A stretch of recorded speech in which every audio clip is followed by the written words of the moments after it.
This time on Psychic Investigators. In Napa Valley, 2 young women are stabbed to death in their home. Large amounts of blood, just horrendous. A third roommate survives. In a few minutes' time, my entire life was changed. How could this happen in our Napa? Police have the forensics, but no one to tie it to. Who am I missing? Who did I forget? What am I overlooking? A psychic says, look closer to home. They knew this person. There was no question about it.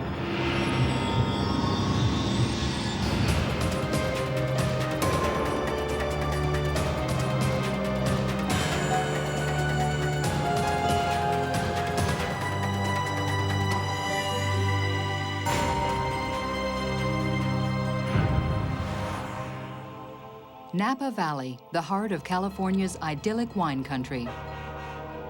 A place of vineyards, breathtaking views, the good life, and if nothing else, a safe place to live. And then, Halloween 2004. This is 911 emergency. What are you reporting? Oh my God, we got attacked. Who attacked you? I don't know. I don't know what happened. Okay. Most of my roommates get hurt. Oh my God. I think they're dying. I swear to God. Do you know who might have done this? No. Oh God. When the police arrive at the house on Dorset Street, they find 2 women dead. The scene is so gruesome, a female officer feels ill and has to leave. More police descend on the house. The homicides had occurred in the upstairs of the residence. As we approached the staircase, there was an enormous amount of blood.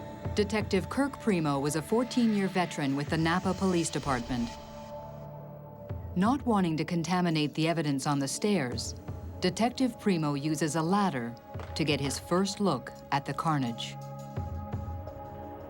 Large amounts of blood, just horrendous. A double homicide.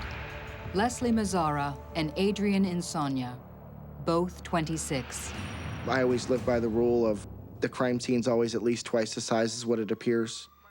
Outside the house, one of the first pieces of evidence Detective Primo finds is a pile of cigarette butts.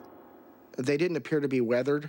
They didn't appear to have been there for a long time. The lone survivor of the vicious attack is 28-year-old Lauren Mianza. I had never heard anything like it. I knew right away that it was something awful. And then I went to my door and stood kind of in the doorway under the stairs.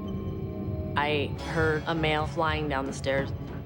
I figured I was next, not knowing what to do. I ran into the backyard. I have never, ever felt that terrified, like I was in a horror movie. I thought I was going to die. It was quiet except for screaming. I heard him kind of leave the house. Adrian, which I knew was her voice, she had stopped screaming, but she was calling out for help. There was blood everywhere. Adrian just lying down next to her bed. She was alive still, but I could tell in her eyes she was gone. I had never really seen someone die before. To the right of Adrian was Leslie lying face down in a pile of clothing. I just turned around and went down the stairs, and I called 911. In a few minutes' time, my entire life was changed. I'd lost my friends, my roommates, and I'd been left untouched. The only one who lived to tell the tale, police turned to Lauren for answers. Who would want to kill her roommates? Leslie Mazzara had moved to Napa about 6 months ago and landed a job at the vineyard of Hollywood legend, Francis Ford Coppola. Leslie was very, very outgoing and very spunky. I had never met anyone like her. Just warm and just Southern hospitality, everything. Guys really liked her. Everybody kind of was drawn to her. Adrian Insomnia grew up in the area and was an engineer for the city of Napa. Adrian was different. She was much more just mellow, very good friend to people, just very smart individual. These girls were tremendously well-liked, had tons and tons of friends, very social. There was no obvious motive that stood out as to why this crime may have happened. This was not going to be an easy case to solve. For days, crime scene investigators worked the house. The killer entered through a push-up window.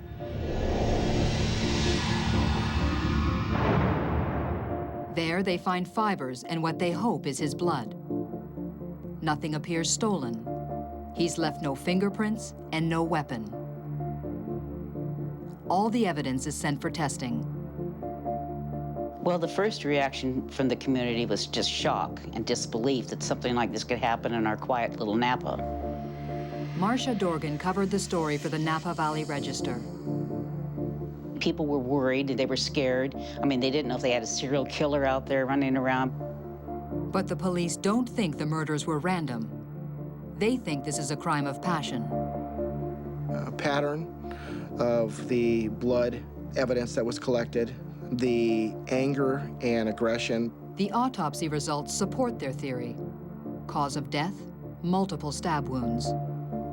Focus was that the killer may have been an acquaintance or someone known to Leslie, as Leslie did leave a more active social life.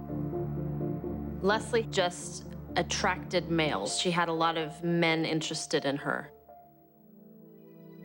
2 weeks later, the town of Napa holds a candlelight vigil for the 2 murdered women. Police methodically question hundreds of their male acquaintances, starting with their inner circle. But after 3 weeks, the police are no closer to identifying the killer. And then something unexpected. A friend of Lauren's makes an appointment with 2 LA psychics, Marti and Michael Parry. Allie had called me to let me know she was going to see the Parrys, go have a reading with them. She said that she would call me afterwards and let me know how it went. The Parrys work as a team. Marti, an artist, claims to sketch what the spirits show her. It's almost like automatic drawing. I get images of the people on the other side, and very often I'll have artists on the other side work through me. I'm in control, but I'm not. Michael claims to channel them. A medium's purpose is to be the vessel through which a deceased person communicates to a living person without getting in the way. It's like conscious possession. I'm there with you, but I'm not. Allie records the session and tells them nothing about the murdered women. Michael Parry appears to fall into a trance.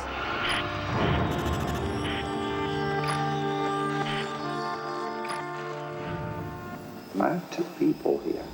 One says my first name is A. She's talking about Marti. They said their life was taken. I can feel stabs up here around my neck, or my neck's cut. Murder. They're saying murder.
Two young women are stabbed to death in their Napa Valley home, while a third roommate escapes. 400 miles away, a pair of psychics claim to receive messages from the spirits of the murdered women. Michael got on the phone and he said, I need to speak with you. And we set up an appointment for a phone interview or reading. Marti and Michael felt that they could possibly help out in our investigation. I told Laura that I was open for anything. A month after the murders, a phone reading is arranged. Lauren takes notes while Michael and Marty Parry record the session.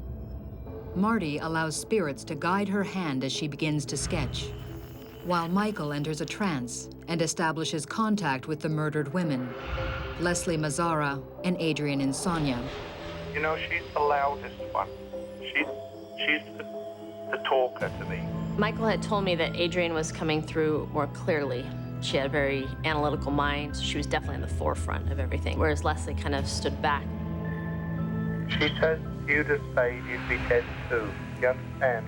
Adrian knew that I had left the house. She would have not known I would have left the house unless she was already past and seeing things. Michael claims to see the female police officer who first arrived at the murder scene. She couldn't take it or didn't want to be in there. She left, didn't she? This is what she says. When I heard that, I was very surprised, and I looked over to Kirk. I said, "Did that happen?" And he said, "Yes." That kind of sealed it for me. You know, I had goosebumps just like she did. Those were details that were not released. Those were details that were kept very private as to not inhibit the investigation. All this time, Marty Parry has been sketching the face of a man. I did ask the girls on the other side to send me an image of the perpetrator. The biggest feeling was the goatee. When I get a facial hair, and I'm drawing it, I start itching all over the place, and that's what I was getting when I was drawing that. After the session, they emailed it to me, and I remember looking at it. It actually looked familiar. I wasn't sure why. Could this be a portrait of the killer? Detective Primo adds the sketch to the case file in hopes it will trigger something. This could be for real. Parrys were interested in coming up and meeting with us in person, and so he definitely wanted to pursue that. DNA results from the blood taken at the crime scene identify 3 people: Leslie, Adrian, and what police believe is the killer, a white male. But these women were very popular women, and they had tons and tons of friends. Leslie had ties to so many different cities and states that they had to do all of that, and they just interviewed people. Police ask all of the women's male friends to provide voluntary DNA samples. There was several pools of individuals to be interviewed and to be sampled. It wasn't just a local police department investigation. There were several state and federal agencies involved. There was a lot of high and lows periods during the investigation when we felt that we might have somebody whose DNA was eventually going to come back and be a match to what we had. And then there was the lows when those didn't. Over the next 6 weeks, DNA results eliminate suspect after suspect. Police are no closer to catching the killer. We knew we had what it was going to take to link our assailant to the crime. It was just finding that assailant. Looking for anything that might help to solve the case, the police meet with the psychic couple, this time in Napa. Michael Parry claims to connect once more with one of the murdered girls, Adrian. I said to Lauren, "Who's Lily?"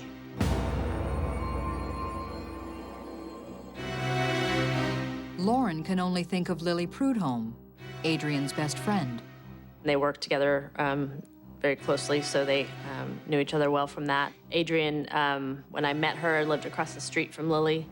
The two were so close that Lily had postponed her wedding so that she and Adrian could travel together. But what could Lily have to do with the murders?